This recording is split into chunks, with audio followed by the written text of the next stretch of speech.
Hello friends, let us begin with a prayer.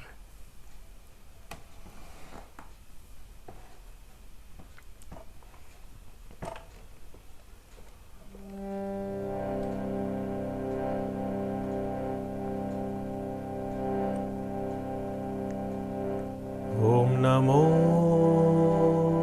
Bhagavate Vasudevaya.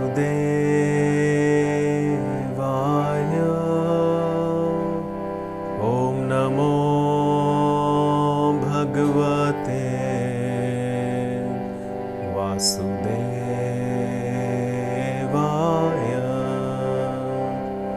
Om Namo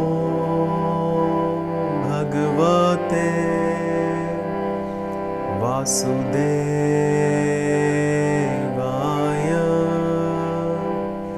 Om Namo Bhagavate Vasudevaya.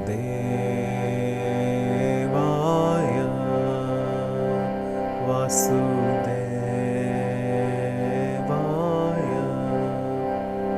Vasudevaya.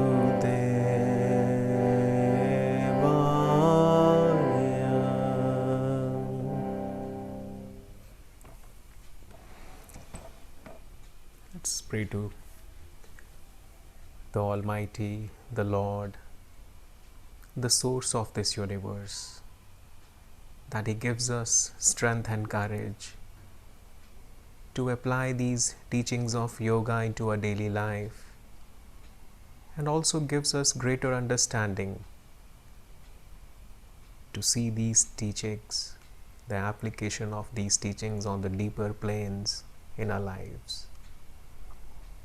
Let's meditate for about half a minute, sitting in silence, feeling the presence of the divine within us and around us.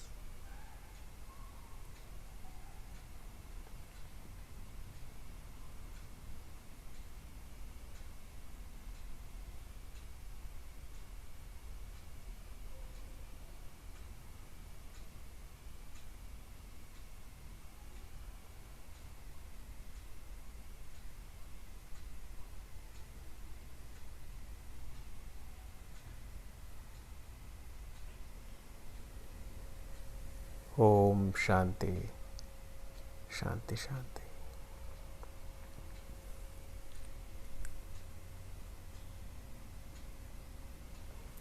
Welcome back, friends.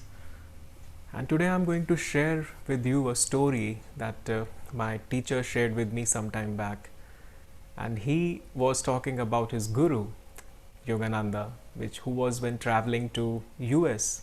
In fact, he was in US when he went back in 1920s, as many of us know, that he founded his work there and started his work. And during his early days, he was once traveling in a train.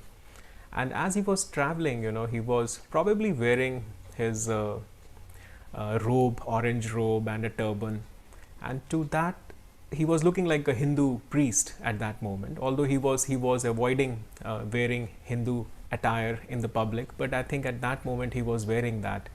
And one person who was traveling in the train at that time, he was watching. He was probably a Christian priest, and he was watching him carefully, and he was not appreciating what Guruji was wearing, and he was just looking at him with a lot of anger in his eyes, and he was just criticizing him mentally. And after some time, as he continued looking at Guruji, and Guruji was also looking at him, and he knew what he was thinking in his mind, and then this man could not stop himself any further, and he just asked him, "Are you a Hindu?" And Yogananda said, "Yes." And then he said, "Do you believe in Jesus Christ?" And he said, "Yes." And he said that, and then again he asked him that, "Do you believe that Jesus Christ is the only savior of the mankind in the world?" And to that question, Yogananda said that, "I do believe that there are many saints in this world, those who have come in this world at different times, and I believe in all of them, that they are the saviors of this world." And to that answer, this man, just came into an outburst. He said, Unless you believe in Jesus Christ as the only savior of this world, you will go to hell. And he was talking in very lot of anger at that moment. And Yogananda was very calm, and after that he said, well, I may go there by and by, but you are there already, my friend, because he was in that anger at that moment. And to that statement, everybody around them, those who were watching this conversation for some time, they just burst out in a laughter. This small incident, friends, although I read this story many times back also, but somehow recently, this story, when it was shared by Swami Kriyananda, as I was watching one of his satsang, who was his disciple, just struck a deeper note in me. And I thought that that when we talk about hell or heaven, those are the creations, those are the things which are not in our imagination. Yes, those things are do there when we go from this world, when we leave the physical body. Yes, there are some astral heavens and astral hells also. But when we live in harmful emotions, whether they are of anger or hatred or jealousy or so many of them, we know all these negative emotions, then we create a hell around us on our own. This is something which I learned from this story, that harmful emotions are like self-created hell for ourselves. And we may keep crying and weeping and start complaining that, oh, I'm or the thing is that sometimes when we are in a harmful emotion, let us say we are in anger, our mind can justify that anger with so many things, that yes, so and so person is not listening to us, and so person has not done the job the way we wanted it. And you will see that mind will do that, but in your heart you are not enjoying that state. You know that this is not making you feel lighter, this is not making you feel the real joy that you always knew that it is there. Just like we were talking in our last class, that when in deep meditation we feel that state of calmness, when we feel that state of peace, that state is our natural state. That is how God has created us. That is how we receive the spirit state or the soul state in ourselves. But the moment we go into a state of harmful emotion, we get disconnected from that state. And in that state, we are not feeling calmness, we are not feeling joy, which we were earlier feeling, or which we should feel all the time, because that is our natural state. So this is the thing, friends, because when we create some kind of a wall around our heart or within us of harmful emotion, then we create our own hell in a way. And the other point which I realized, that rather than analyzing in your mind, whether the person is right or not, because if you see, Swami Kriyananda also explained in the same video that this life will not go as per our thinking. This life will not be happening the way we want it to go, because it's a very large reality. It is just as it is going the way it is, because there is a master creator of it all, and we have to see the reality the way it is rather than imposing our reality on it. And the sooner we understand this, the sooner we relate to it, because most of the time, if you see, the fight is always of this nature, that why things are not happening the way I want them to be, or why so and so person is not accepting things the way I want it to be. And that is why the discord arises, because that is how these harmful emotions germinate within us. And as a result, even modern medical science also is now understanding that when people suffer from heart attacks, or let's say they have a stroke, or they have a diabetes, those diseases, they do not come overnight. Those diseases, first of all, that seed comes within our body or minds through those harmful emotions.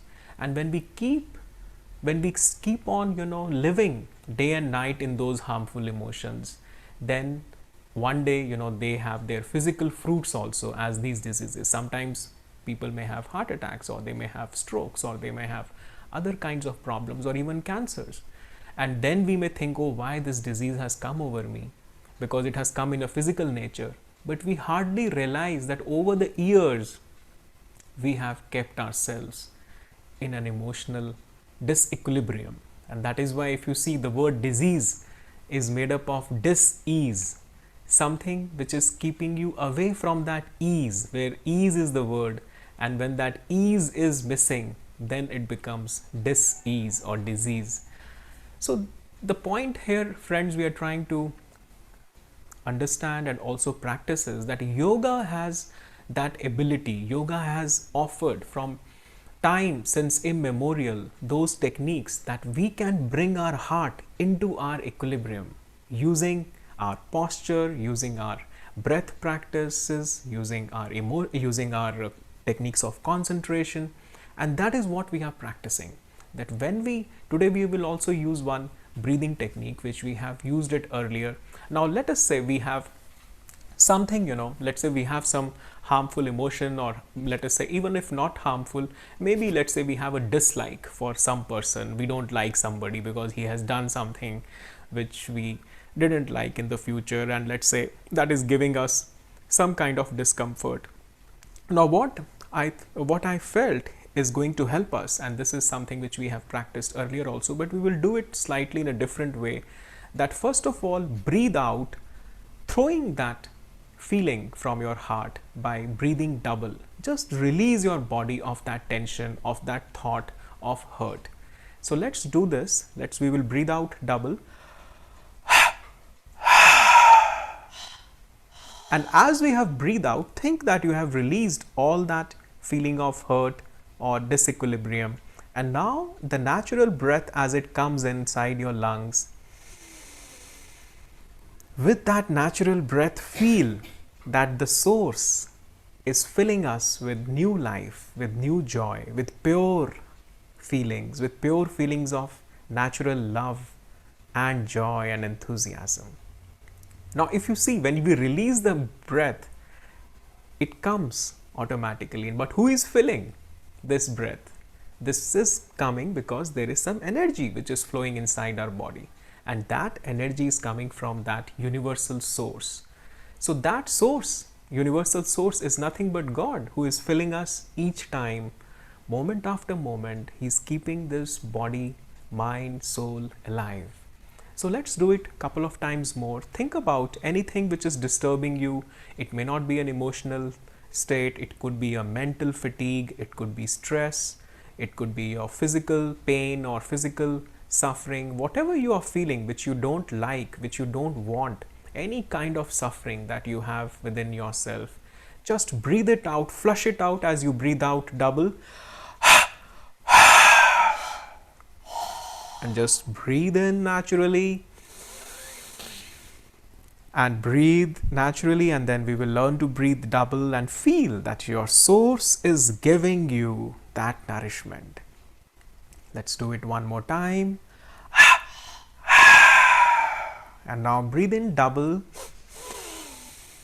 and feel that you are getting that nourishment, that joy, enthusiasm. Feel that lightness. Each time this breath flows in, this breath is not flowing in through our own power. There is a power which is sustaining us, and that is what makes us feel that we are not living because of our own power. There is something which is sustaining us. And this is another point, friends, which we have to realize, that this world will not be able to give us anything. Don't expect anything from this world.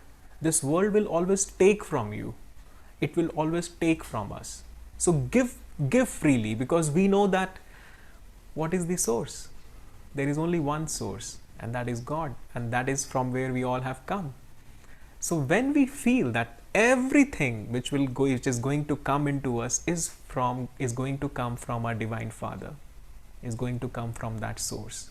So always have anything. If you want something, ask your Divine Father, and if it is good for you, certainly He will give it to you. Don't ask anything from the world. So when we do this, we will now go into our meditation practice also. and we will be practicing some of these techniques. Let's tense our bodies now. Let us inhale. And now hold the tension in the body gently from your feet and legs, thighs and buttocks, arms and shoulders, abdomen and chest. Just hold the tension and enjoy this tension, holding the breath as long as is comfortable. And then breathe out and relax. Relax for a moment. Feel that this charge which you are receiving, this cosmic energy is charging every fiber of your being. Every cell of your body is getting charged with this simple exercise that Yogananda has given us. Let's do it 2 more times at our own pace. Inhale, double. Hold the tension and tense your body slowly from feet, legs, thighs, abdomen, trunk, chest, arms and shoulders, and hold it as long as you can hold it. Feel that this energy is recharging every cell of my body. As you hold this tension, let this energy percolate deep inside you. And then breathe out. And just relax in this moment. Even one single cycle of this exercise can recharge your whole being. Feel how it is making you feel lighter, more joyful. And one last time, we can do it. Inhale double through your nose. Hold the tension in your whole body. Hold it. Let the energy recharge every cell of your being. You can even tense the muscles of your neck and face. And then breathe out. Relax.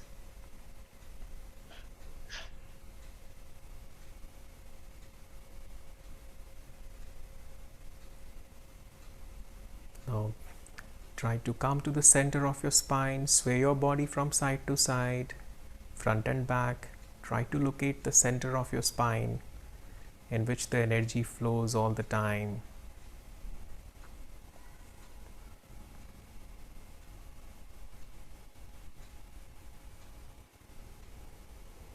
And let's do now a few rounds of even count breathing. So we will breathe in to the count of 4 and then breathe out to the same number of count. We will do few cycles so that our breath becomes balanced. The moment our breath becomes balanced, our mind also starts becoming balanced. So let's do it. Inhale to the count of 4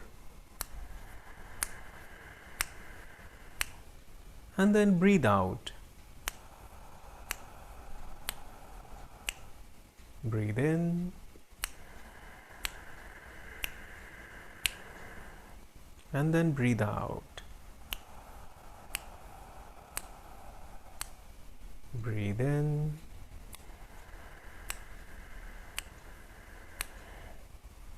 and then breathe out.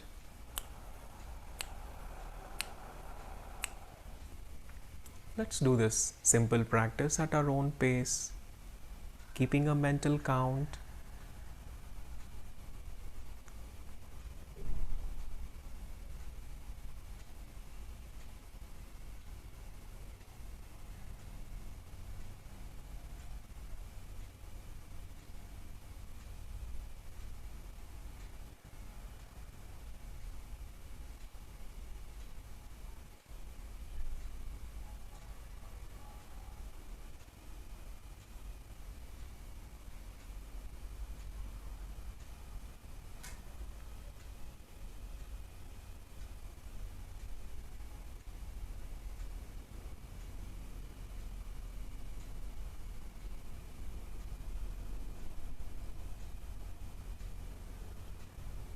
And if you feel comfortable, you can raise the duration of the breath to 6 counts also. If you feel comfortable, take it to 6 counts this time. Let's inhale to the count of 6.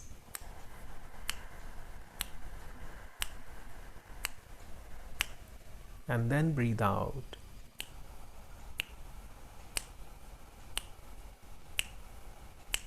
Let's do it this time. 6 count, even count breathing mentally.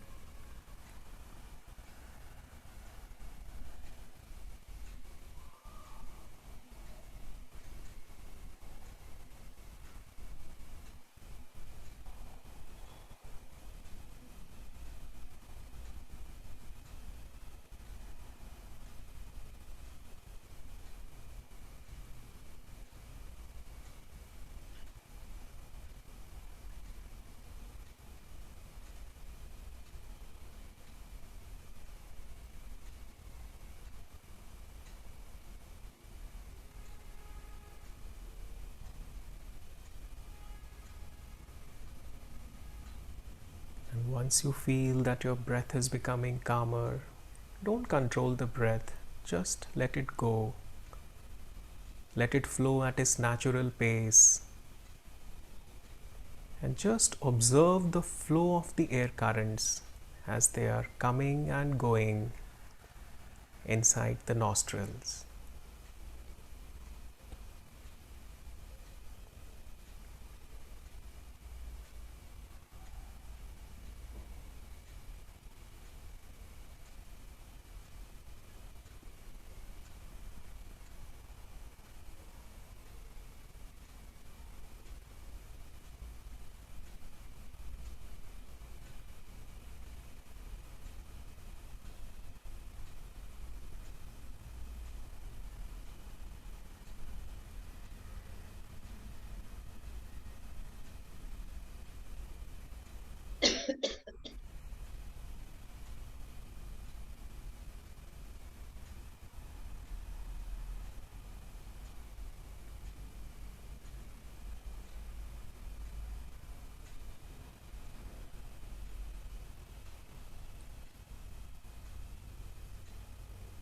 We'll now do the Om chanting at the chakras.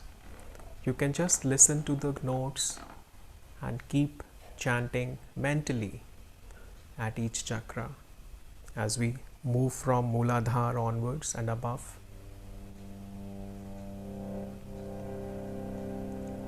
This is the Mooladhara note.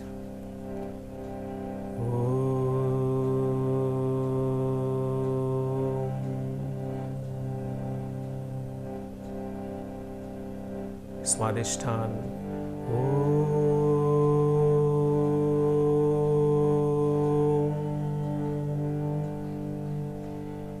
Manipur.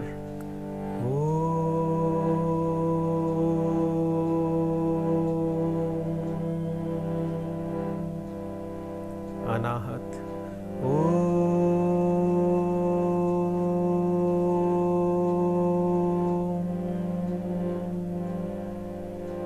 Vishuddha.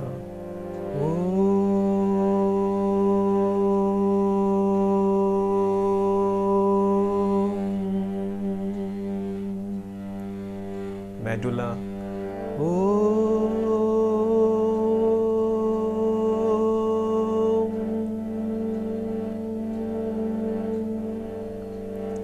Agya.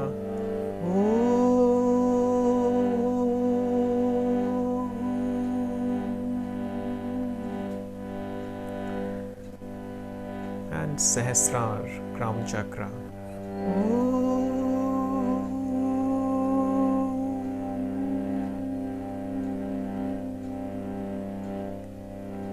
Now in the reverse order, again Agya.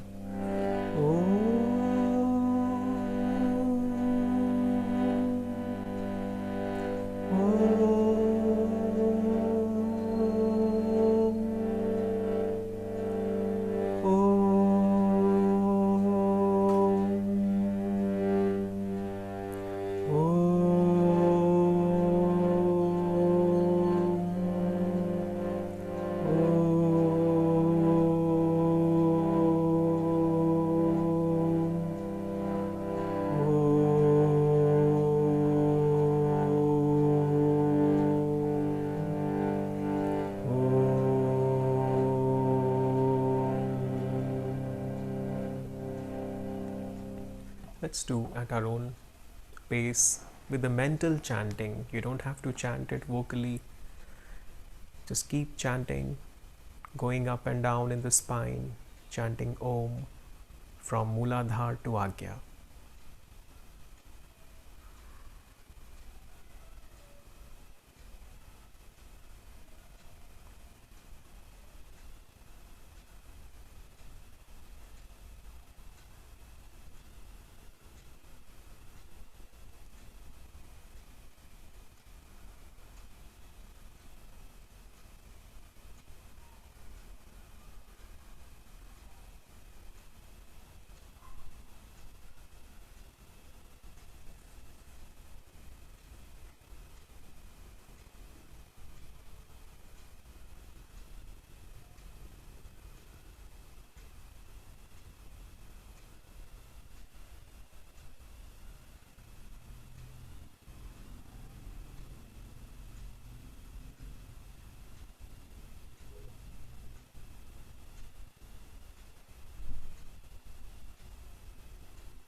After a few rounds, then just leave the chanting and just enjoy the peace.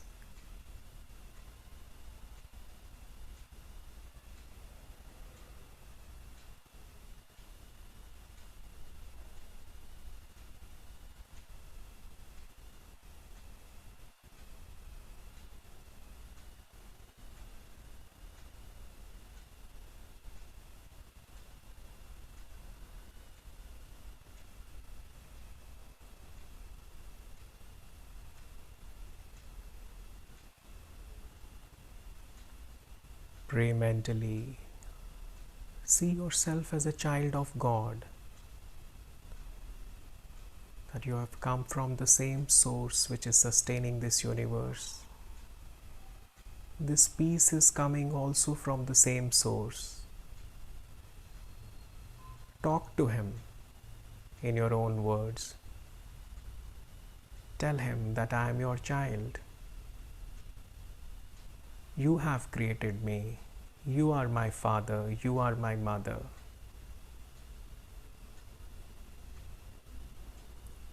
Express your heart's gratitude for all the gifts that He is giving us.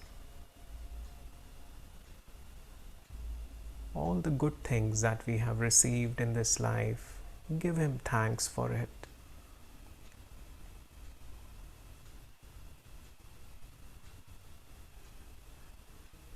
Seek His guidance at every step of your life.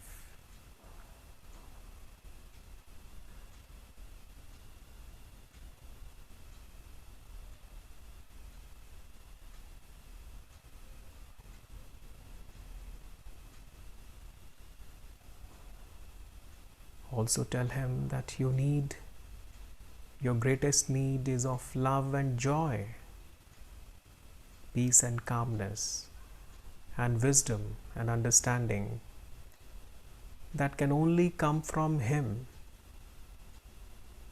No one in this world can give you that.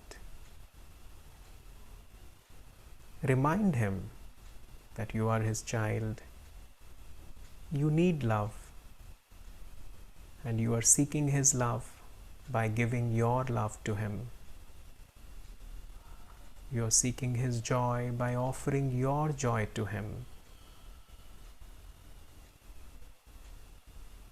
Let's meditate for a few minutes by doing this internal talking and also listening in our hearts the response we are receiving, and have this relationship of child and mother, father or son, whatever you like.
And whatever blessings we are receiving from the source,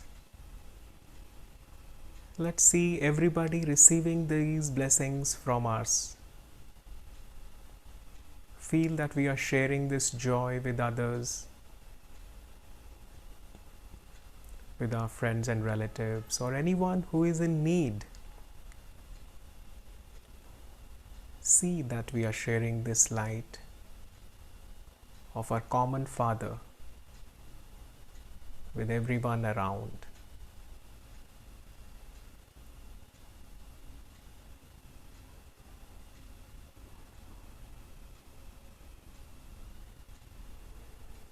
Let's rub our palms together, gather this energy, and by chanting Om 3 times, let's share it with everybody.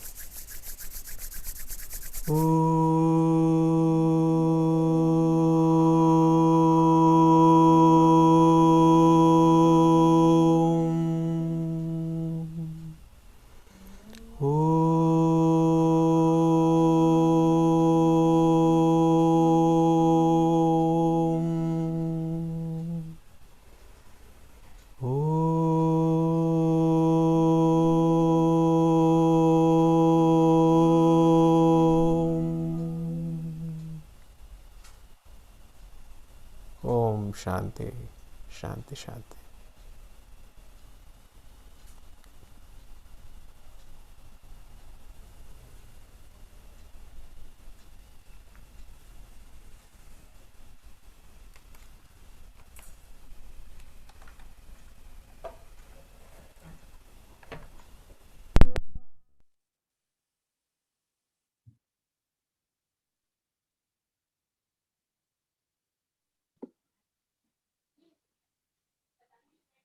Namaste, sir. I have to just, yeah, now I can. I'll just change the. Namaste, sir. I have got one question. Yes, I Prasad. think, Yes. yeah, sir. Tell. When we are repeating the mantra of Om, right, in Yeah. each chakra, Mm-hmm. so I see that like in Carnatic music we have seven swaras, like sa, re, ga, ma, pa, da, ni, sa. Mm-hmm. So it Mm-hmm. will go in kind of bit of more. I think the tune which you are also playing, right? So should we also increase the strength of that Om on each chakra, or we just is a plain Om whenever we Yeah, so this is exactly what you said. It is as per the classical Indian classical the sargam, what we call sa re ga ma pa dha ni sa. So these are the chakras, if you see, and the notes also are in that ascending order. If you go from Muladhara to Sahasrar, to the Agya and Sahasrar, so you can chant Om if on that note also, that is also fine, because just like at the Muladhar we say Om, Om, then Swadhisthana. So it will be like, again, you can keep on increasing the frequency just like that. Om, Om, Om, Om, Om, Om, Om, Om. So it is like that. But then it has to be chanted mentally. In your mind you have to chant it like that on the chakra. You don't have to chant it vocally. So I am okay, sir. sounding it so that you can understand how you have to sing it in your mind. So does that make it Sir, clear? mentally, like it's a bit difficult, right, sir, to get that particular in ascending order. Like, Yeah, but it will come. It will with okay, more, or with because when you have to listen in your mind that you are singing that way. So that is how it okay, will be done. So it is going to happen. okay, fine, sir. Yeah, thank you. So, or everybody's keeping his videos off today. I don't know why. Is everybody Now is the time to keep it on, because we are all in a gallery view now. So yes, we do have. Doctor, Yes. yeah, I have a doubt. How can we connect these chakras with science? Yeah, so there are, if you see in the anatomy, if you will see, there are certain nerve plexuses. We have talked about that energy is first coming into the medulla, and then it is going into the brain, and through the spine it is coming through the nerves, spinal nerves, it is reaching the organ systems. Now, if you see, when we have a spinal cord, even in the anatomy physically, the brain and spinal cord, and when the nerves are coming from the spinal cord, there are certain neural plexuses, just which is like network of neurons. We have a cervical plexus here. We have a dorsal plexus in the heart area. We have a lumbar plexus, and then we have a sacral plexus of nerves. But that is something, uh, which uh, which could be, now there is no an evidence to suggest that, but then it could be related with the I mean, then it could be the physical counterpart of chakras, we may say. But then yogically we say that what physically is happening, the blueprint is always in the energy body. So when the energy is right, then all the life force, which is reaching the organ system through the nadis, through these, because now the nerves are the physical things, but the nadis are those channels, through which energy is reaching them. And that energy, if it is harmonious, then all the organ systems will be functioning better. Whatever is the organ, if the energy is right, if the nourishment is reaching there, then all the organ systems will be performing well and optimal. So that is how we can understand it. But uh, the chakras, if you see exactly how this thing is coming into the physical body, there cannot be, any direct physical correlation. But behind a physical body, we say there is this energy body, and that is determining the health of the physical body. Now, in the emotional, on the emotions and front, we understand when we are disturbed, when we are angry, let us say, when we are, or let us say we are disturbed or upset. So that is affecting our energy body. And if we are keeping, and if we are harboring those negative energies for longer period, then sooner or later it will affect our physical organ systems also. So that way this correlation is seen.